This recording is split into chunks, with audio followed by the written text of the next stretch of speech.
Olá, graça e paz, meu nome é Ian, sou um dos pastores da Igreja da Cidade e é um privilégio poder compartilhar esse estudo de GDC contigo nesse tempo. Espero que você esteja bem, que a sua família esteja bem e que você possa ser muito abençoado durante essa ministração. Antes de entrar no estudo, eu quero fazer alguns comentários rápidos sobre o devocional do dia 20 de março, que tem como tema Redirecionando o Olhar. Texto de Marcos 8, versículo 26, na versão A Mensagem, diz o seguinte: mandou-o para casa, advertindo, não entre na cidade. Qual que é o contexto aqui? Um cego que havia perdido a sua visão dentro de um contexto e Jesus, ele identifica aquela cidade de Betsaida como um contexto nocivo para ele e dá uma orientação: olha, você está curado, não volte para lá. Aquele lugar, aquela cidade não é uma boa cidade para você. É muito importante você pensar a respeito disso. Por onde você tem andado? Cuidado com os lugares tóxicos em sua vida. A partir da restauração de Jesus em nós, alguns ambientes eles não servem mais para nós. São ambientes que trazem coisas ruins, ambientes que nos prejudicaram, que foram agentes, inclusive, de enfermidade para a gente. E é muito importante que a gente evite esses ambientes. Se você, de fato, deseja manter clara a sua visão no mundo espiritual, você precisa evitar lugares nocivos, contaminados, lugares que roubam a visão do belo, do puro, do sagrado, do ético, do santo.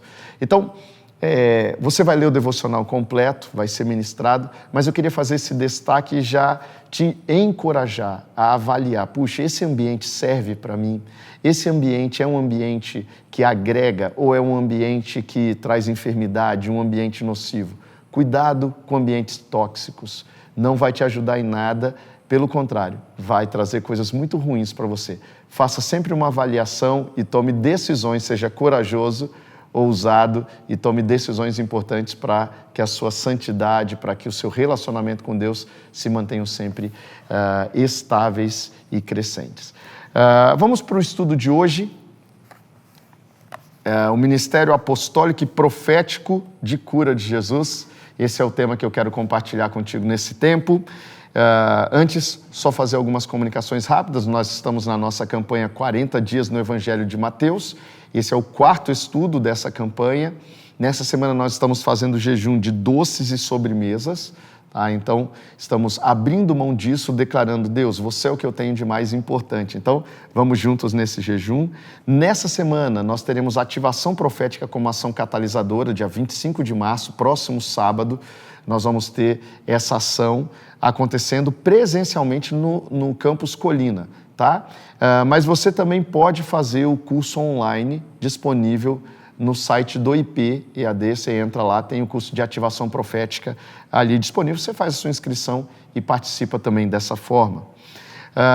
Então vamos lá, o Ministério Apostólico e Profético de Cura de Jesus. Mateus 9, versículos 20 a 22, diz o seguinte: nisso, uma mulher que havia 12 anos vinha sofrendo de hemorragia, chegou por trás dele e tocou na borda do seu manto, pois dizia a si mesma: se tão somente tocar em seu manto, eu ficarei curada. Voltando-se, Jesus a viu e disse: ânimo, filha, a sua fé a curou. E daquele instante em diante, a mulher ficou curada. Uau, que história fantástica! Tanta coisa para aprender nesse contexto. É interessante como a Bíblia relata vários testemunhos, várias histórias de cura, e como cada uma dessas histórias tem as suas particularidades, como Jesus ele sempre personaliza a cura. Mas tem algo que é comum em todas essas curas. Jesus ele vem para manifestar o reino na terra. No reino de Deus não existe enfermidade. A presença de Jesus na terra traz a manifestação desse reino, trazendo cura. É interessante que, se você olha ali nos evangelhos, nem todas as pessoas da época de Jesus foram curadas, mas todas as pessoas que foram até Jesus em busca de cura foram curadas. Você não vai ver nenhum encontro relatado de uma pessoa com Jesus em que ela era enferma e não foi curada. Jesus ele curou todas as pessoas. E é interessante que Jesus ele fez isso num primeiro momento, mas ele fala: olha, agora é com vocês. Esse ministério de cura que eu estou aqui realizando, eu agora compartilho com vocês. Essa autoridade para curar está liberada sobre a sua vida. A partir da presença de Jesus em você, você é agente de cura na vida das pessoas. Esse ministério não é um ministério restrito a 2000 anos atrás. É um ministério vigente nos dias de hoje. Você tem uma unção dada por Deus para ministrar cura na vida de pessoas. Você precisa se apropriar disso, acreditar que essa é uma verdade espiritual e manifestar essas curas aqui na terra nos dias atuais. Tem pessoas que estão esperando a manifestação dessa cura através da sua vida. Então Jesus, ele nos traz isso como exemplo, como modelo, mas ele também é quem nos habilita a viver esse ministério nos dias de hoje. Jesus, ele mostra que a sua missão era revelar o coração do Pai. E cura é uma das coisas que está no coração do Pai. Deus, ele se importa com as pessoas. Deus, ele sente a dor das pessoas e ele deseja curar as pessoas. Tem vários ingredientes envolvidos para que isso aconteça. Mas no que depende de Deus, já está liberado, já foi feito. Tudo que é necessário para uma pessoa ser curada, da parte de Deus já foi realizado. Então, nós precisamos nos apropriar disso nos dias atuais. Então, ok, se eu acredito nisso, se eu acredito que esse ministério está vigente, se eu acredito que Jesus, ele me capacita, ele me habilita a ministrar cura, se isso é algo que está disponível para os dias de hoje, como eu vivo isso então? Qual é a minha parte nisso? O que eu devo fazer? Então, eu quero compartilhar contigo 3 princípios para que possamos viver intensamente esse ministério apostólico e profético de cura na vida das pessoas. Então, primeiro, amar a todos com compaixão e empatia. Esse é um primeiro princípio. Se você quer viver intensamente esse ministério, tudo parte do amor. Tudo parte de olhar para as pessoas e sentir amor por elas como Jesus sente. Mateus 8, de 1 a 3, olha que texto lindo. Quando ele desceu do monte, grandes multidões o seguiram. Um leproso, aproximando-se, adorou de joelhos e disse: Senhor, se quiseres, podes purificar-me. Jesus estendeu a mão, tocou nele e disse: Eu quero, seja purificado. Eu quero que você seja purificado. Imediatamente ele foi purificado da lepra. Uma doença que era incurável na época, era uma doença fatal. E Jesus, ele olha para aquele homem e ele fala: eu tenho amor por você, eu quero te ver bem, eu quero que você viva a vida plena que eu vim para trazer para você. Então, esse ministério profético, o combustível dele é o amor, é o que move, é o que promove, é o que está por trás de tudo que acontece, é sempre o amor. Então era por amor que Jesus agia, é por amor que Jesus continua agindo nos dias de hoje. E é esse amor que vai nos levar a enxergar as pessoas como Jesus enxerga e sermos agentes do mover de Jesus na vida delas. Então ame com compaixão, ame com empatia. Segundo princípio, ter discernimento e preparo espiritual. É um outro princípio importantíssimo. Nós aqui na Igreja da Cidade repetimos o tempo todo, tudo é para o nosso crescimento e tudo se discerne espiritualmente. Não é uma questão de ficar de uma maneira negativa espiritualizando tudo, mas é uma compreensão de que o mundo natural, ele está submerso, ele está dentro do sobrenatural e tudo, de alguma forma, é espiritual. Então nós vamos discernir espiritualmente o que Deus está falando no meio dessa situação. Qual é o direcionamento de Deus no meio disso que está acontecendo? O que Deus quer de mim nesse contexto? Olha só, Mateus 8, 14 a 16. Entrando Jesus na casa de Pedro, viu a sogra deste de cama, com febre. Tomando-a pela mão, a febre a deixou, e ela se levantou e começou a servi-lo. Ao anoitecer, foram trazidos a ele muitos endemoniados, e ele expulsou os espíritos com uma palavra e curou todos os doentes. Então Jesus, ele tem um discernimento ali. Ele vê ali a sogra de Pedro, ele vai até ela, discernindo aquela situação e libera cura sobre ela. Ele também tem encontro com outras pessoas, ele expulsa demônios, ele cura as pessoas. Tudo isso através de quê? De discernimento espiritual. Então, é muito importante ter discernimento, ter clareza. Agora, não é só isso, é ter o preparo também.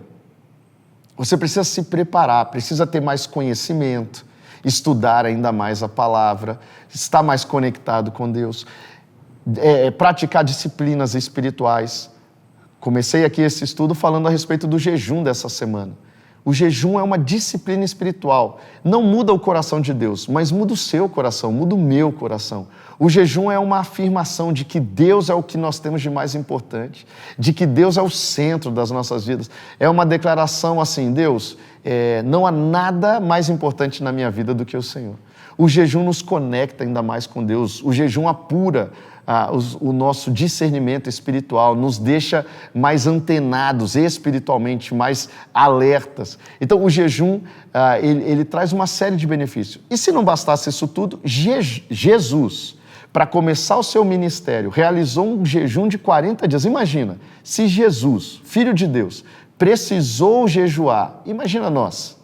Então, nós temos exemplo, nós temos direcionamento para prática de jejum. Então é muito importante. E várias outras disciplinas espirituais. Prepare-se, Deus tem grandes coisas para fazer em você e através de você. Deus, Ele quer realizar um ministério de cura, um ministério profético através da sua vida. Então, esteja preparado para isso, tenha discernimento espiritual.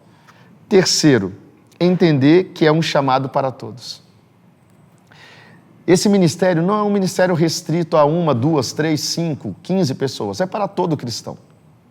Todo cristão recebeu esse comissionamento da parte de Jesus, para levar cura por onde for, para levar esse ministério profético por onde for. Saindo, Jesus viu um homem chamado Mateus, sentado na coletoria, e disse-lhe, siga-me. E Mateus levantou-se e o seguiu. O que a gente vê aqui? Jesus, ele tem esse ministério para todos. Esse homem aqui era um coletor de impostos, era uma figura até mal vista ali naquele contexto, mas ele também fazia parte desse ministério de Jesus, desse chamado de Jesus. Então nós não somos espectadores. Que você não seja uma pessoa que somente ouve testemunhos contados por outras pessoas, mas que você tenha testemunhos para contar. Que você não seja somente aquele que ouve falar a respeito da cura de alguém, mas que você seja agente de cura na vida de alguém, que você seja a manifestação do reino na vida de alguém, que palavras de conhecimento, palavras proféticas sejam realmente faladas através da sua boca, liberadas através da sua boca. Por quê? Porque Deus tem isso para você também. Não é um ministério para um grupo restrito, mas é um ministério para todo cristão. Então não precisamos estar inseguros ou receosos sobre como cumpriremos esse chamado, pois Jesus é a fonte de poder que nos capacita. É nele que nós recebemos tudo o que precisamos para cumprir esse chamado. Então, encerro aqui esse estudo com Mateus 9, 35 a 38. Jesus ia passando por todas as cidades e povoados, ensinando nas sinagogas, pregando as boas novas do reino e curando todas as enfermidades e doenças. Ao ver as multidões, teve compaixão delas, porque estavam aflitas e desamparadas, como ovelhas sem pastor.